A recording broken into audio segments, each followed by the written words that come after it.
Tinham 4 pessoas fiscalizando o sistema inteiro de Ribeirão Preto.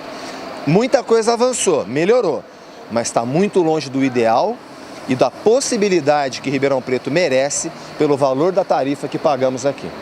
E o interessante é o seguinte, no contrato do Pró-Urbano, me corrija se eu estiver errado, o contrato do Pró-Urbano está vinculado à obrigação de instalar 400 pontos de recarga. Além deles não estarem funcionando, como a gente já mostrou no início da matéria, todos os 400 estão instalados? Não estão, são informações recentes e para a população é evidente, né?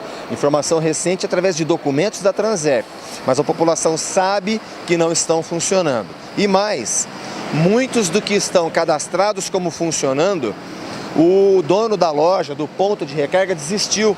Ele fala: Papa, o que está acontecendo aqui é o seguinte, eu sou muito mal remunerado para ter esse ponto aqui e meu risco é altíssimo por causa do dinheiro que fica parado aqui. Eu sou vítima de assalto, então eu não quero ser.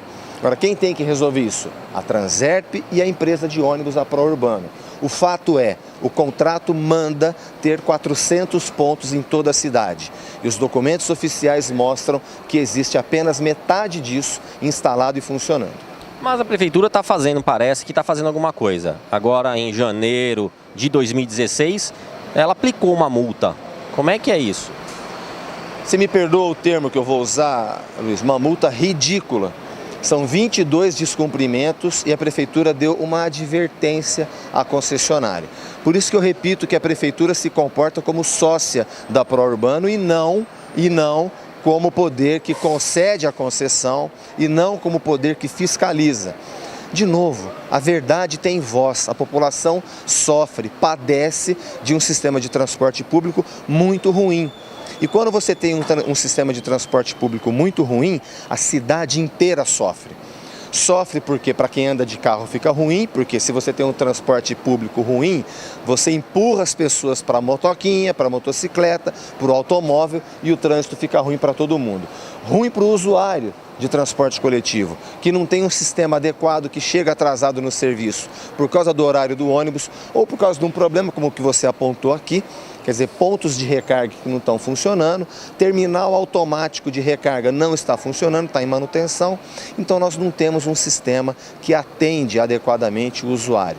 Muita coisa tem que ser feita. Essa multa que foi aplicada foi uma multa muito pequena, né? Uma multa muito pequena. A prefeitura não age com Se a prefeitura, Luiz, você que está me assistindo, agisse com energia, não precisa ser, não é brutalidade que nós estamos falando, mas com energia que o contrato manda, que se cumpra o contrato. Meu Deus, eu peço para você que usa ônibus, experimenta entrar com 20 centavos a menos para ver se você consegue embarcar.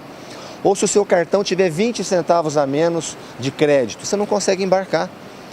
Né? O motorista, claro, ele tem que cumprir a obrigação dele, senão ele vai tirar do bolso. Mas por que a prefeitura não é tão rigorosa com as empresas de ônibus como ela é rigorosa com a população?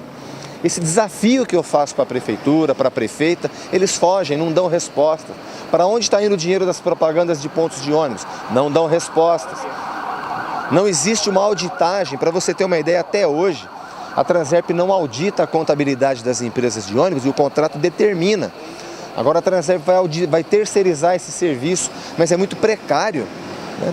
O faturamento, você que paga a passagem de ônibus, o dinheiro não vai para o caixa da prefeitura e depois a prefeitura paga a empresa de ônibus. O dinheiro vai para o caixa da empresa de ônibus.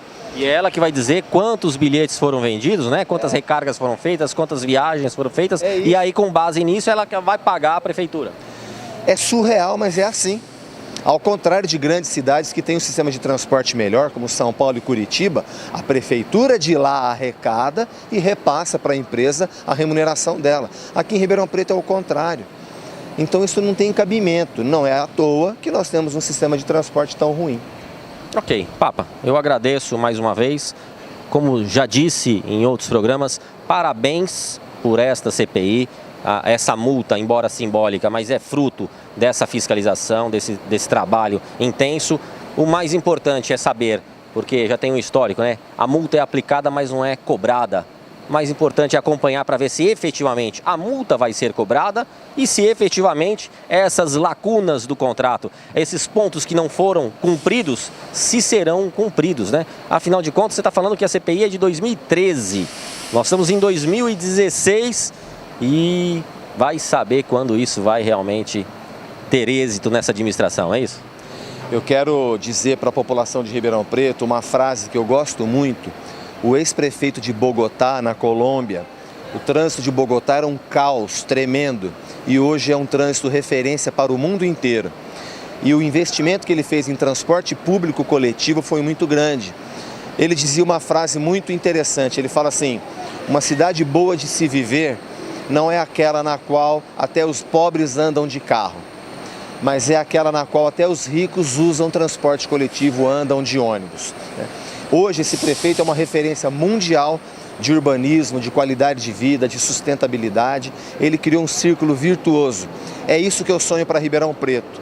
E eu sinto que cada passo que nós dermos nessa direção, nós estaremos mais próximos de uma cidade mais humana e mais sustentável. Ok, Papa, muito obrigado pela sua participação no programa. É isso aí.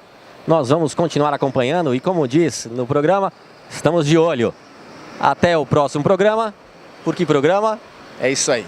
É isso aí, pessoal. Até lá.